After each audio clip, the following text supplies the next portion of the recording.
गरुड़ पुराण द्वितीय अध्याय। अध्याय 2।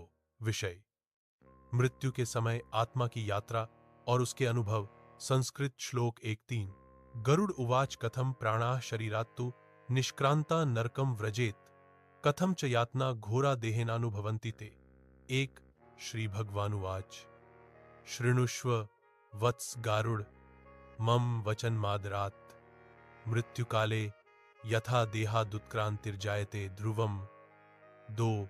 यदा कर्म क्षय याति तदा प्राणो निष्क्रमेत कालस्य बलवत्तरत्वात् काले नैव नियते। 3। हिंदी अर्थ। गरुड़ बोले, हे प्रभु, जब मनुष्य की मृत्यु होती है तो प्राण शरीर से कैसे निकलते हैं और वह नरक में कैसे पहुंचता है, आत्मा वह यातनाएं कैसे भोगती है। भगवान विष्णु बोले, हे गरुड़, मेरे वचनों को ध्यानपूर्वक सुनो। जब मनुष्य के कर्मों का फल समाप्त होता है तब मृत्यु का काल आता है और प्राण बलपूर्वक शरीर से बाहर निकलते हैं। यह सब काल समय के प्रभाव से ही होता है।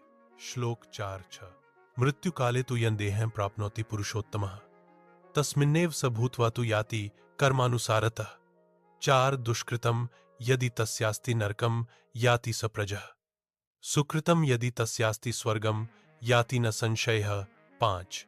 यद्युभयं तस्य स्यात्तु मानवस्य हि कर्मणः तदा प्रथमं स पापानि भुक्त्वा पश्चात सुखम लभेत। 6। हिंदी अर्थ।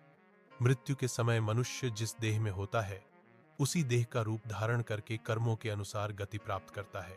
यदि उसके कर्म पापमय हैं तो वह नरक को प्राप्त होता है और यदि पुण्य है तो स्वर्ग जाता है। यदि दोनों ही प्रकार के कर्म हैं तो पहले वह पाप का फल भोगता है, फिर सुख स्वर्ग को प्राप्त करता है। श्लोक 7-9। यदा प्राणो निष्क्रांतो देहात् तस्मात्तु देहिनः तदा तत्सर्वमाप्नोति यत्कृतं शुभम शुभम। 7। देवदूताः समायान्ति कृष्णवर्णा भयानकाः हस्तेषु पाशदण्डाद्यः प्रहरन्ति मुहुः मुहुः। 8। कृष्ण वसन संवीता विकृतानंदर्शिनः घोर रूपद्राः सर्वे दुःखदाः पाप कर्मणाम। 9। हिंदी अर्थ। जब प्राण शरीर से निकल जाता है तब जीव अपने सभी शुभ और अशुभ कर्मों का फल प्राप्त करने हेतु तैयार होता है। उस समय भयानक काले रंग के यमदूत आते हैं। उनके हाथों में पाश, रस्सी और दंड होता है।